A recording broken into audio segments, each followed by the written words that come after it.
to use it. Can you hear me?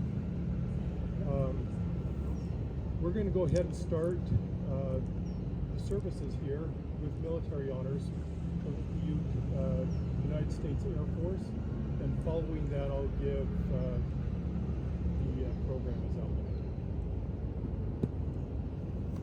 Step. Step.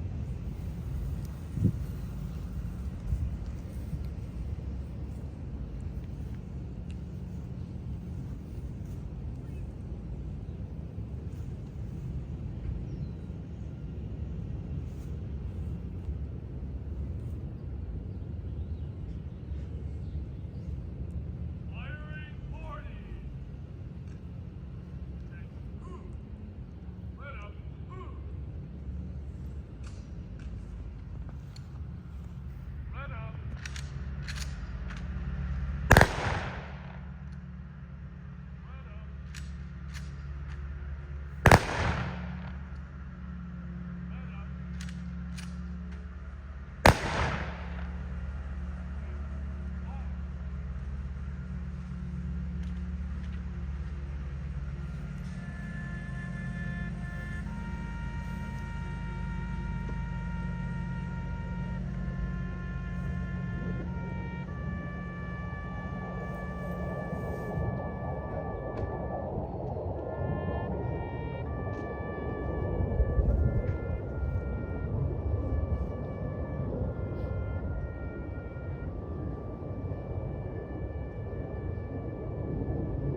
States Air Force for their services. I'm honored to be here with you as a friend of the family. We're going to start with an opening prayer.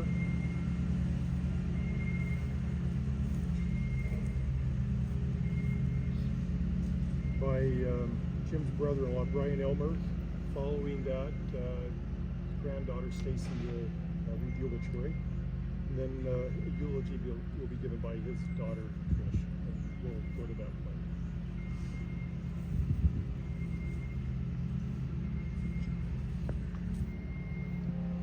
Our dear Heavenly Father, we're glad to be here to pay our last respects to Jim. We ask you to be with those that speak today, that they will be calm and able to do the job. These things we pray for in the name of thy Son, Jesus Christ. Amen.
Jim James Earl Poindexter, 85, of Clinton, Utah, passed away on May 8, 2024, after a courageous battle with cancer, surrounded by his loving family. He was born December 30th, 1938, in Camp D, Louisiana.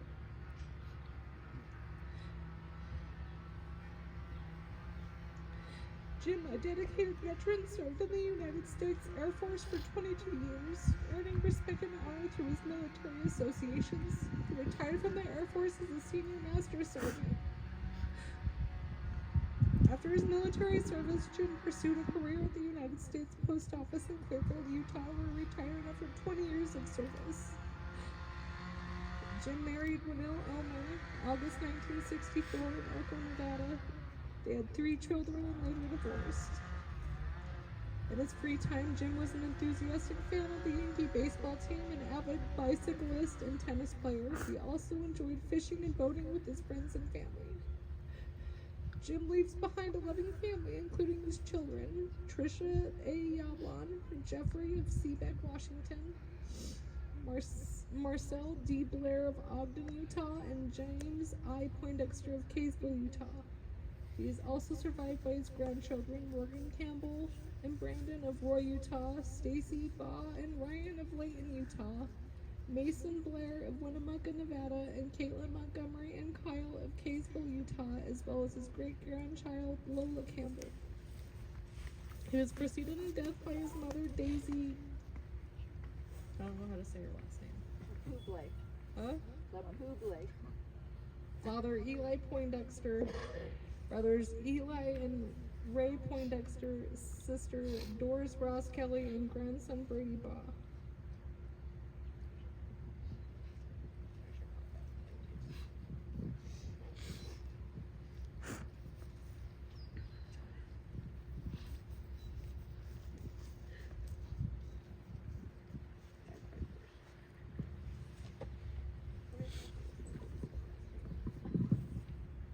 I'm pretty sure. Is it high enough?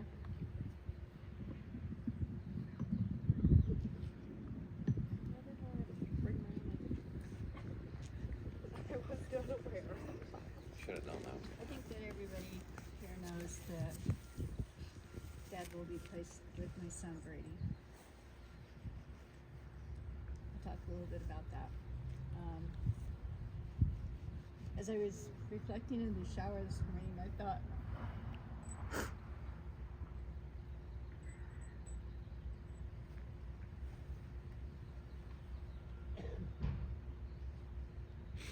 the 8 pages that I wrote isn't going to do justice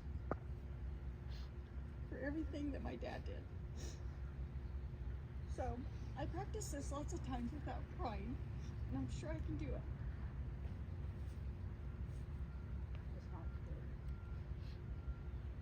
Okay. I think I put the funny things at the beginning. So, I would like to start with a quote that I found in my father's office. Beware of the enlisted man. Although stupid, he is extremely sly, cunning, and bears considerable watching. It's from the Army Officer's Guide in 1984. My dad was all of those things. I wanted to take this opportunity to speak to you regarding my hero, James Poindexter, also known as Jim, Jimbo, Jimmy, Dad, Uncle, brother-in-law, father-in-law, Grandpa, who was born on December 30th, 1938 in Campton, Louisiana. Shortly after his birth, his father, Eli Poindexter, was gunned down by a man named Jim Jenkins. Jenkins at the time made some remarks that angered my grandfather and two of his friends. They were sitting on a car outside of a saloon. One of the friends struck Jenkins, and Jenkins had a gun and shot all three of the men, injuring two of Grandpa's friends, however killing my grandfather. This was the beginning for my father of being fatherless. His father died when he was approximately 6 months old. He then moved to New York City with his mother and his siblings. From New York City, Dad moved to Canoga Park to live with his sister, Doris Ross Kelly, who is also Doc.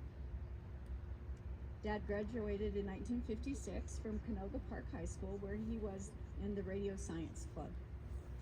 The club was devoted to extending its members' knowledge of science to other members of the student body. He played on the JV basketball team and placed third in their league. Lastly, he was also a part of the Junior Red Cross, which was one of the hardest working clubs at Canoga Park High School. Its members took part in volunteer projects for the Red Cross and promoted interest within the organization of the school. The club was awarded a plaque for being the outstanding Valley High School for filling 976 boxes by the student body for foreign boys and girls. Dad later attended Pierce College in Woodland Hills, California. He worked at Jim's Big Boy and Barbecue, starting bussing tables and earning promotions to chef. There he learned how to work hard, so he also learned how not to lose a job. He would tell me on many occasions throughout my life how not to lose a job. He would say, you don't be late to work, you don't show up, you don't call in sick when you are sick, and you don't call in sick when you are not sick. You do not leave work without an okay from your supervisor for time off, and you don't tell your boss off. You don't fight with fellow employees, and you should concern yourself with learning more and not wearing yourself out on the weekends by attending to wild parties or going on trips that would bring you home late on Sunday nights so you were not prepared for Monday. You should finally not show up, shot down on the job on Monday morning, and finally, do not try to make a success of the job unless you did not want new toys for your kids, a better car with, of course, good tires, new furniture, or clothes. He also learned and mastered the barbecue grill at Jim's Big Boys. Dad was an expert at the charcoal grill, which is very difficult. I've never even owned a charcoal grill, but he loved slow cooking. He loved slow cooking, grilling chicken and ribs. He would spend hours marinating and hosting backyard parties for the family and friends. I recall many of the barbecue parties where we lived in England and at Edwards Air Force Base in California. After my my marriage, he would enjoy barbecuing for his children and his grandchildren and look forward to these cookouts. And I always look forward to taking home the leftovers. He also has swimming parties in the hot tub, which all the grandkids enjoy. Jim entered the Air Force on May 5th, 1958, which was during the Vietnam War era. His first assignment was to Edwards Air Force Base, Lancaster, California. He retired in March 31st of 1981 from Scott Air Force Base in Illinois. He was a telecommunications officer supervisor for 17 years, 1 month, and a civil engineering resource management superintendent for 5 years and 9 months. In total, Jim served his country honorably for 22 years, 10 days, and 22 years, 10 months, and 26 days. Jim continued his education at community college with the Air Force. He attended classes and received college credit for attendance at Lackland Air Force Base, Texas, Warren Air Force Base, Wyoming, Gunter Air Force Base in Alabama, Hill Air Force Base in Utah, and Mountain Home Air Force Base in Idaho. Dad's interest in communications began when he was in high school, when he was in the Radio Science Club. During Dad's career with the Air Force, he had 11 assignments or stations. The first being Edwards Air Force Base, Norton Air Force Base, Andrews Air Force Base, the Royal Air Force Base at Chicksands, England, Edwards Air Force Base again, Osan Air Base in Korea, and Scott Air Force Base in Illinois. During the time, he received many decorations, medals, and badges, including the Emeritus Service Medal Air Force Commendation Medal with 3 oak leaf clusters, an Air Force Good Conduct Medal with 1 silver oak leaf cluster, a small arms expert marksmanship ribbon, an NCO Academy graduate ribbon, a Good Conduct Army, Air Force Longevity, service ribbon, and 4 oak leaf clusters, the National Defense Service Medal, and the Air Force Outstanding Unit Award with 2 oak leaf clusters. He received the Emeritus Service Medal as a tuck sergeant during his assignment to the Air Force Special Security Office in 1966 to 1971. He received this prestigious award for his efforts, which affected significant managerial and operational changes concerning 2 special intelligent communication centers. The first was at Norton Air Force Base, and later at headquarters, Air Force System Command. Noted on the award was credited in major contributions to this effectiveness and success of the Air Force Special Security Program. I have to pause right there for a minute because he used to tell me he would have to go into a bunker, and it was a special security bunker, and he would say, what's seen in the bunker and what you do in the bunker doesn't come out of the bunker. And I'm like, oh, okay. So he said, I know your mother thought I was hiding secrets, but I was under oath to hide secrets. And I'm like, okay. He never did tell us what those secrets were, so we'll never know. While assigned as the Chief of Analysis, Industrial Aeromedical Airlift Wing, Military Airlift Command at Scott Air Force Base, James's outstanding leadership and devotion to duty was instrumental in the factors in resolution of many problems of major importance to the Air Force. As quoted on the award, the singularly distinctive accomplishment of Sergeant Poindexter culminated a distinguished career in the service of his country and reflected a great credit upon himself and the United States of the government. My recollection of my father's Air Force career was dinners at the NCO Club, daddy-daughter dates. I recall one when he ordered liver and onions, and I was like, I'm glad I'm old enough now I don't have to eat that. it was barbecues, moving again, and as, let's see, TDY assignments when the household was a little less tense, and most of all, you probably know my dad was strict, so when he would come back from TDY, there would be a tight bed inspection, as well as a white glove inspection. However, these skills have served me well into my adult life. He was still, however, checking my bed making skills in March of this year. I explained to him that not only did I have a drill sergeant to teach me how to make the bed, but it was also part of my nursing school curriculum, which included making the bed with a person in it. And so I actually told him at that time that if he wanted to, he could get into the bed and I could still make the bed just as tight with the person in the bed. He, of course, did not want to try that out. There were always 4 or 5 television sets on and all turned into sports stations. They were all on at the same time. And there would be different TVs in different sections. And if you've been to my dad's house, you see a couple, one in the front room, one in the kitchen, one in the backyard, one in the basement, one in the garage. And so he would have all these TVs on, and they would be turned to something different. Maybe it was a baseball game, maybe a tennis match, a football game, and maybe it would be all 3 of those together at one time on different TVs. I don't know that he ever mastered the picture-in-picture thing.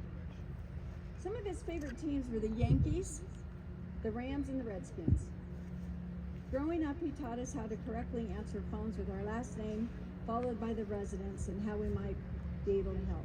Many of you have called his house since his retirement and heard the voice recording. I don't know if I'll do it justice. This is the residential home of James Poindexter. Please leave me a message.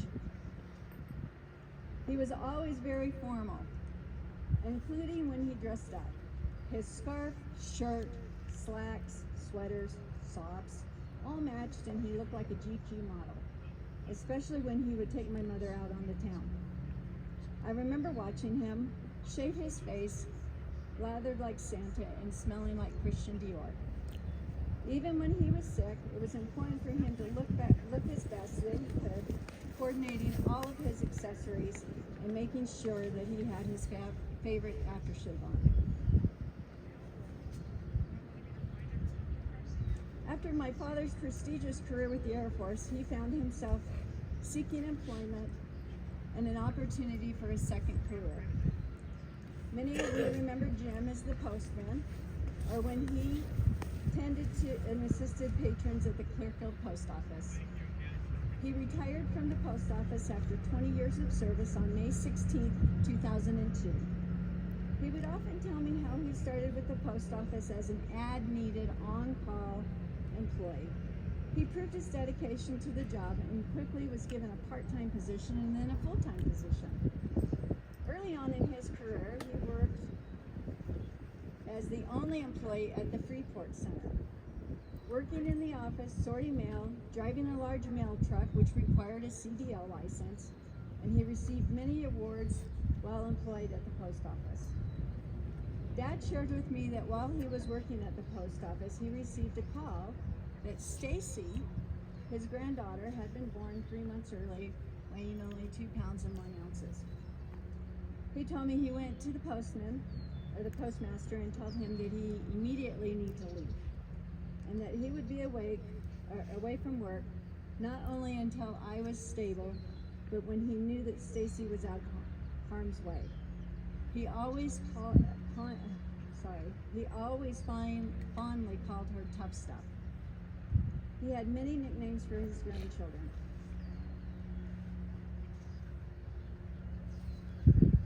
When my son Brady died, he was devastated, as was the rest of the family. He immediately purchased 2 plots close to Brady so that we could be close to him when we died. I believe that he would be honored today that we are placing his remains at the same gravesite as his grandsons. I don't think that there is a higher honor for either my father or for Brady. And this is very special and sacred to me. After Brady's death, my dad and I became closer, and he stayed at my home right after Brady died for a couple of weeks to ensure that I was okay. Well, as okay as I could be. We talked several times a week and sometimes talked for hours about everything and nothing. After I moved to Napa, California, he continued to talk quite often, however. You knew he hated being on speakerphone, and he even hated it more if you were driving and talking.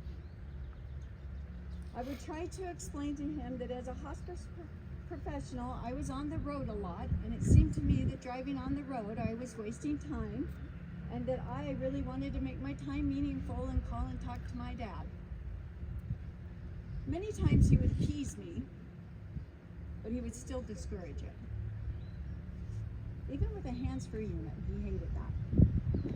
Whenever I come to Utah, as many of you know, I would still have to call and schedule appointments to see my dad.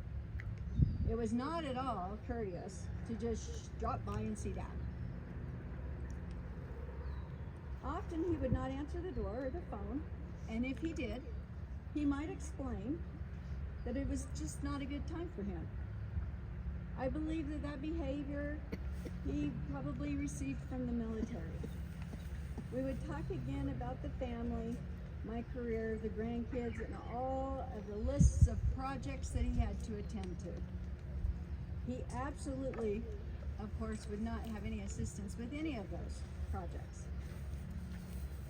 After his cancer diagnosis in 2023, I came to Utah for an informational fact-finding mission. That's how I explained to him. I'm just coming, Dad, to gather facts. He said, I don't think I want to do treatment. He had lived a full life and he felt treatment would decrease his quality of life. We sought the advice from a physician at Huntsman Cancer Institute, and Dr. Akerley explained to my father that treatment could offer some extension of life, and his biopsy was favorable for treatment options, so Dad entered into a clinical trial of chemotherapy and immunotherapy through Huntsman. On the first day of treatment, I explained to him that I felt that I should stay with him for the week to ensure that if he had any complications, he had a nurse there. He was very hospitable about this. He offered me the couch for the week. Didn't want me to be too comfortable. He said, and then I think towards even before the end of the week, he's like, well, I think I'm fine now, you can go. Okay. We had many conversations during the weeks of treatment. Often he felt, when I felt that he was out of immediate danger, I then went back to Washington, and Stacy would take him to his appointments in Salt Lake or any of the other local appointments.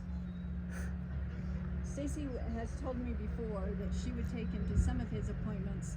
However, he would not let her go into the doctor's office. He would just make her wait out in the waiting room. Because I said, well, you've been here before. Yeah, well, Grandpa never let me go in there. And I was like, oh, okay. So after I left and went back to Washington, we would still talk on the phone for hours.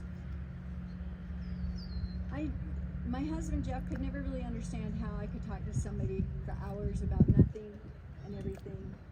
I think maybe it was the beer or the scotch on my dad's side, or maybe from Napa, the wine on mine.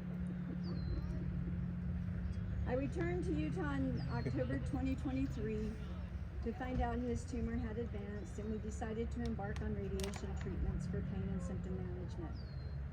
Stacy and I took him to his daily treatments for 3 weeks, often stopping at Granny Annie's for lunch. There were trips to Farmington's University of Utah and infusions. In December, he changed physicians to Dr. Gray. Again, Stacy and I ensured that he made it to his appointments and his infusions. He had 3 emergency visits, which one of them I remember Caitlin and I calling everyone we could, trying to get him to go, and he wouldn't go. And Caitlin and I said, we'll give you 12 hours, and if you're still no better in the morning, you're going. And then he had to go, right? And then he had 2 hospitalizations, one for pulmonary embolism, and then the one for pain and symptom management in the April of this year. He was discharged within and given weeks to months to live from Huntsman. And he loved his personal space. Unfortunately, he was not able to return home because of the home health and hospice program from Huntsman. Only went as north as Layton.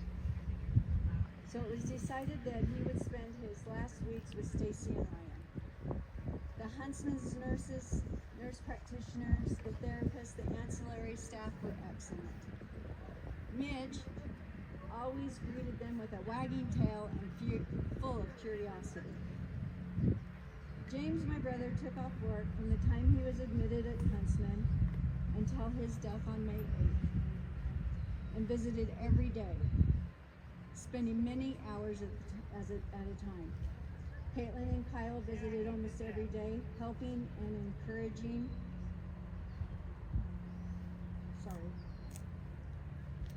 And talking with Dad. I would like to thank my mother, Wynnell. Although divorced from my father, she would assist in care with my father while he was at his home and after he moved to Stacy's. I know that my dad still loved and cared for my mother. He was always calmer and happier with her around. I know that my mother cared and looked for my father. She would sit tirelessly with my father, trying to find ways to ease his pain and suffering, ways to encourage him to eat, and most importantly, just be a listening ear. After their divorce and throughout their lives, they had their ups and downs in their relationship. However, they always put aside their differences for the betterment of their children and grandchildren. She has been a great example to me of how you can no longer be married to someone but still have love and appreciation for them and who they are. If I had an opportunity to talk to my father now, after I've cleaned out his office, I would ask him why he saved some of the things he did. Why were the 1965 taxes that he filed in Cold Bay, Alaska important? That he took them to all the other bases and then brought them to his home in Clinton. I'm not exactly sure why those are so important. I called my mother because I was afraid to shred them. I was like, this must have been important. Are they important to you? Because I think I'm going to shred them. She said, no. Why? He saved every pay stub. He had pay stub from when he worked at the newspaper in Maryland. He had pay stubs, every single one from the post office. She said, no, I shredded those too. I would like to also recognize all of you that have lost someone near and dear to you. As a hospice professional, I used to attend to patients and their families that had just died. And for many years, and not until Brady died, did I know the profound effect it had on me. Your world stops, and nobody else's does.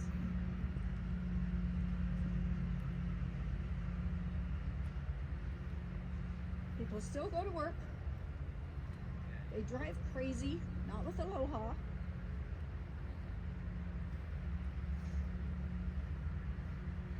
And they just live their lives. And you cannot imagine a world where you can go on without your loved one with you. I was told a long time ago by a friend of mine,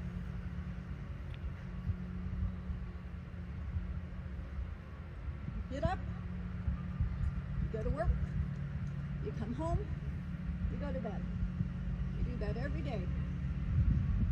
And if we do that every day, at some point, we can incorporate some of the other things that we found important or enjoyable in our lives before our loved one passed. I would like to leave with you some of the last words that I found at my dad's house, which is adopted in the Naval Science listing and entitled Naval Officers.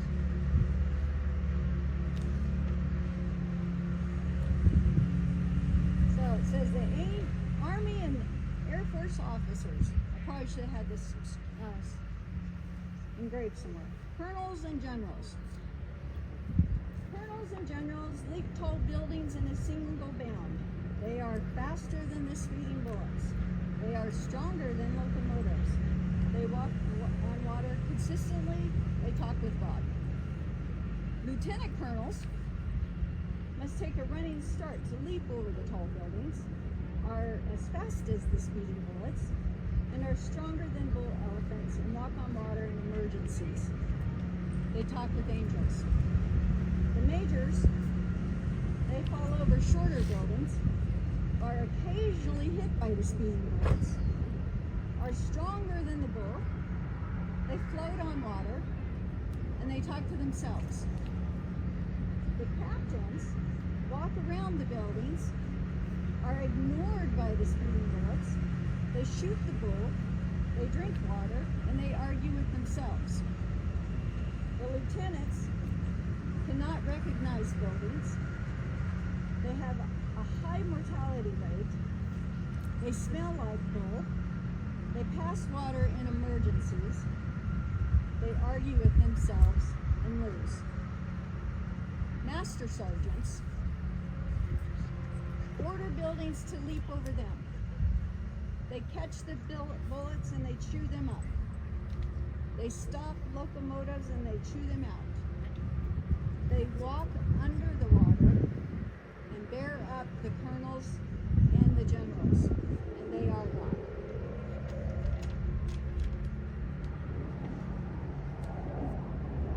As a senior master sergeant, my father truly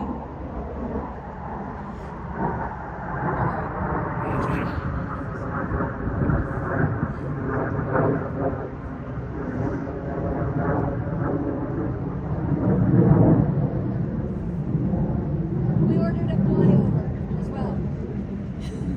You know, a gun salute was not enough. We have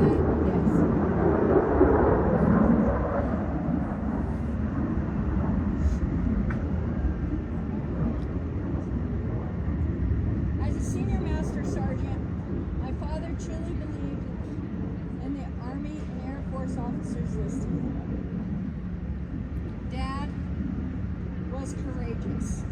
However, he was also stubborn. Possibly the most stubborn man in the world. He thought he would have 2 or more years left in Huntsville in April. He wanted to try to get one more. He did not want to leave any of us. And his inbox was full. I will truly miss him every day. Just as I have Brady. And I want to thank all of you for coming.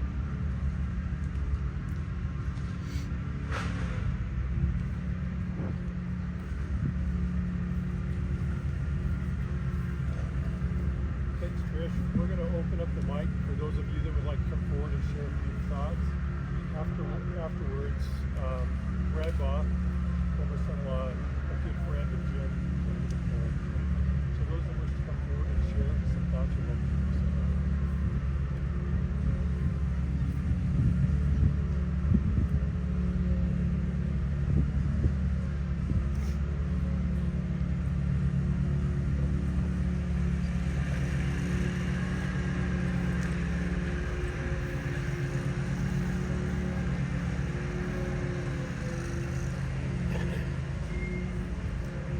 He was my father-in-law. He's a great guy.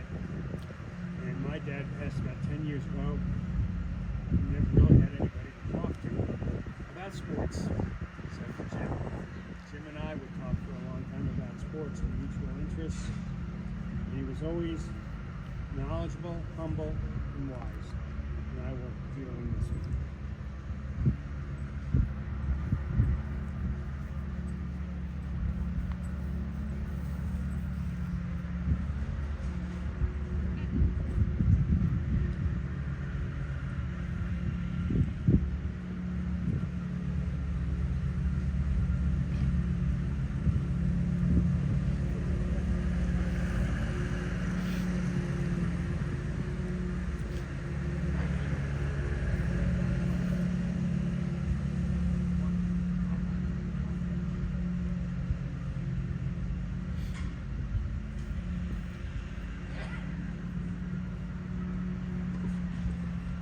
That's so terrific. He just has been my neighbor for 40 years.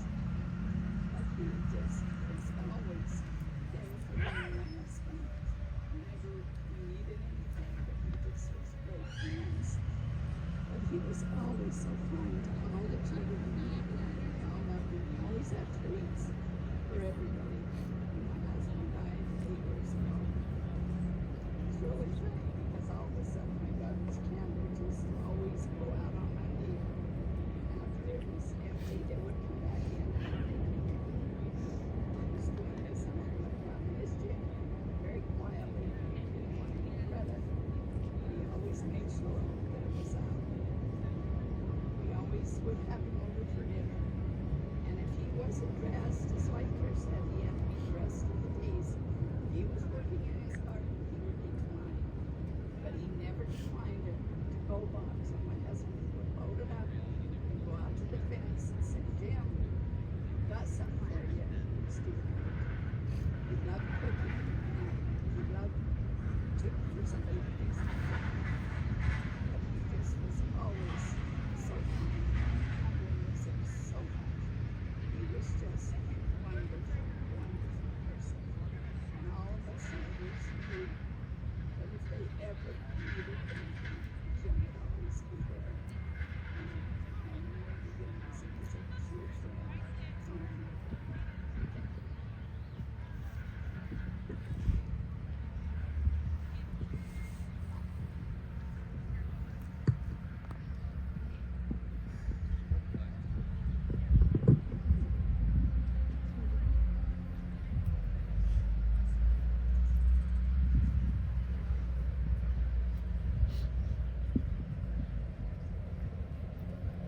My name's Andre Martinez. Jim was my neighbor, very good friend, family.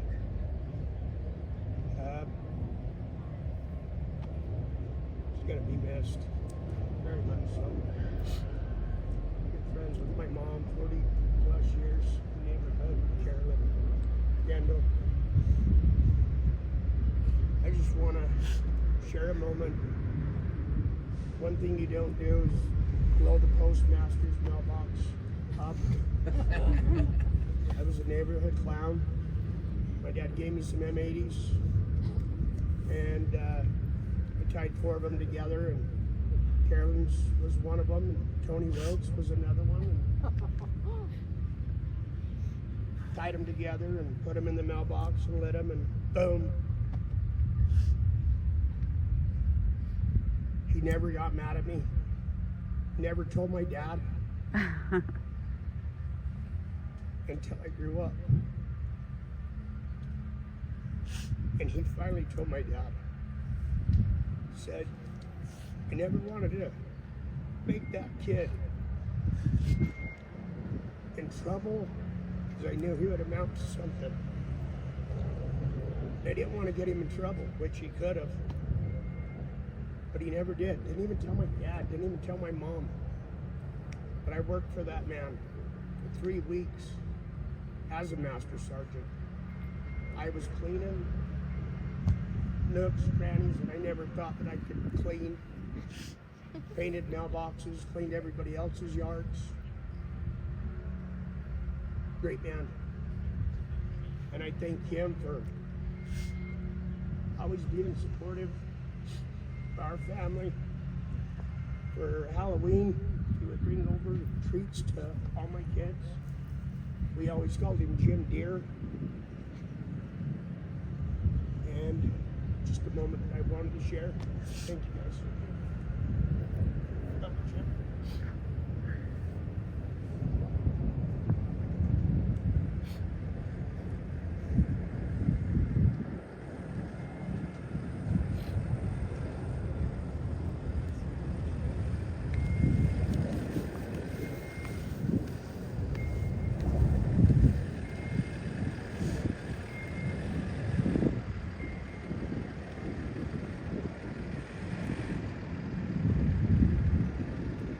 Caitlin.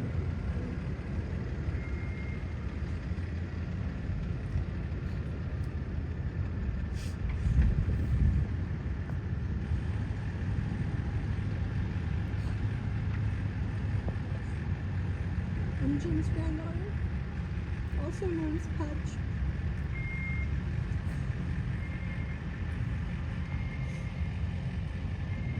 My grandpa gave me and taught me some of the most valuable advice and lessons that I'm honored to carry with me and live fortune for the rest of my life. Taught me how to be tenacious and prideful, and take really good care of my things in my yard, and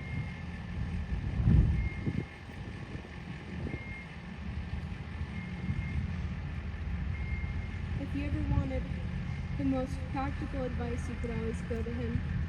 He was so selfless. Every time he would talk to you, he would always ask, "How are you? How's Kyle? How's your dad? How's your grandma? How are the dogs? How's the yard?" And he always genuinely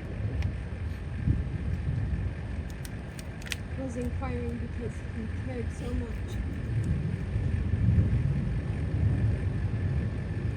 Every time I would go over there, in the last couple of years, he always had a few of his favorite memories with me that he showed me from when I was really, really little. And he would show up and said I was like a little water bug, and I would go flying down the driveway, running away from him, teasing him, and I wouldn't let him catch me. Up to when he would show up to every one of my karate lessons, and we would go home and fold laundry and watch Are You Smarter Than a Fifth Grader going out for burgers, and I would give him crap when he ordered my food because he would never say no pickles. And he said he would look down and I'd be down there hitting him, "Grandpa, you know I don't like pickles."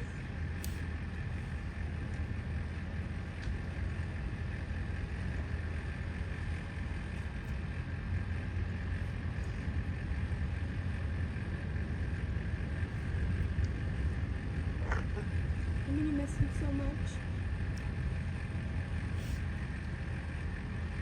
And I'm definitely going to miss wowing him with the before and afters of all my yard projects or restoration projects. Every time I go to create or refurbish anything, I'm definitely gonna miss being able to share that with him.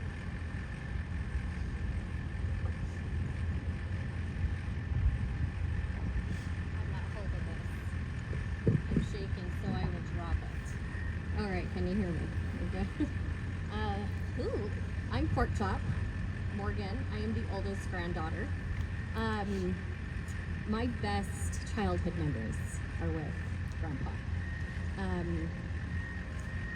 My love of dogs started because of Grandpa. I was one of the main grandkids that Bandit actually really liked. I remember that. And Shawnee.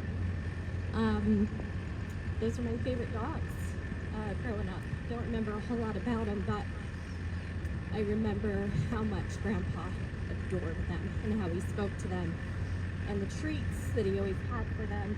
And that was my first experience with a big, strong, tough man. Well, not big.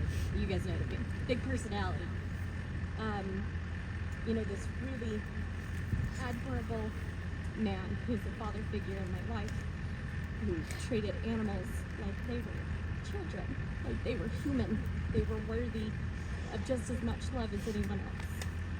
And to this day, I am an avid animal rescuer, animal foster, 15 years being a dog groomer, and I spent 10 years being a veterinary technician. This is a huge thanks to my grandpa.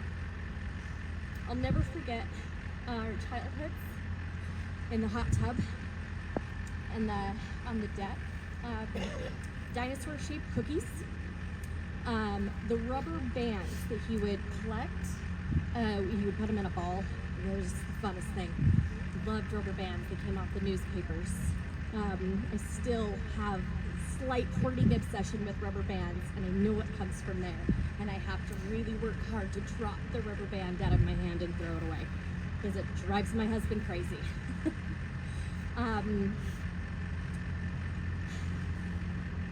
The smell of cigarettes in the house, the smell of chlorine. Sometimes it's better than perfume. And I know that sounds weird, but it's definitely a core memory for me. He will be very missed. But those memories, the smells, the sounds of the baseball games, football games, playing in the background, those will always be with me and in my heart. Thank you all.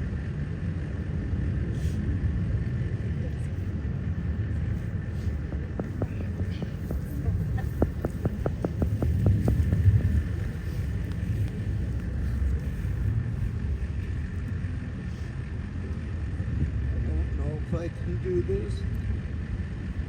I love him so very much. He called me Kimasabi. I was his yellow-haired son. I lived next to him for 26 years, and I loved him like a father. I'll miss him very much and all the lessons that he taught me. Stand true to yourself. Be stern and strict, and your kids will look up to you. And love everybody and treat everybody as good as you can.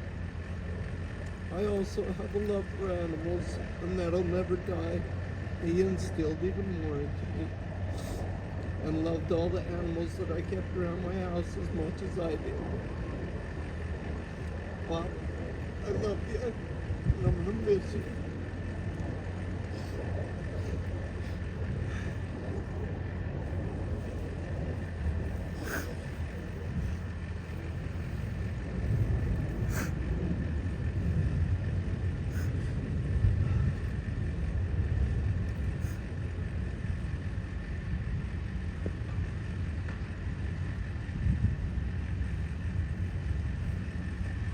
Anybody?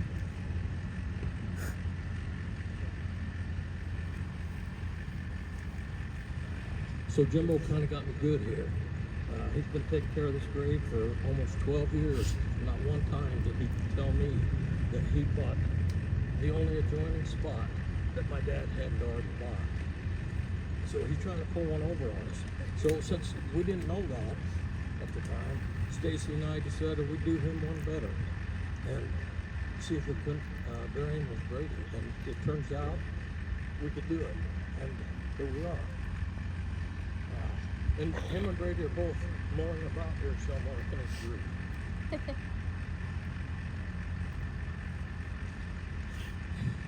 Our dear Father in heaven, I dedicate this grave as not only the final earthly resting place for Brady James Ball, but also for the final earthly resting place of James Earl Poindexter. I ask thee to protect it and bless it so that those who visit will feel comfort and peace in knowing that they both are well and they anxiously await the day that we shall return with him. I also ask you to bless each of us that are here today, that we will feel that same peace and comfort. These things I pray in the name of thy Son, Jesus Christ. Amen.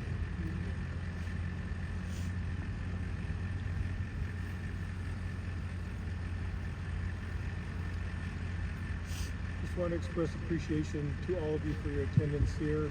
The grave will be prepared after all have left. Thank you again for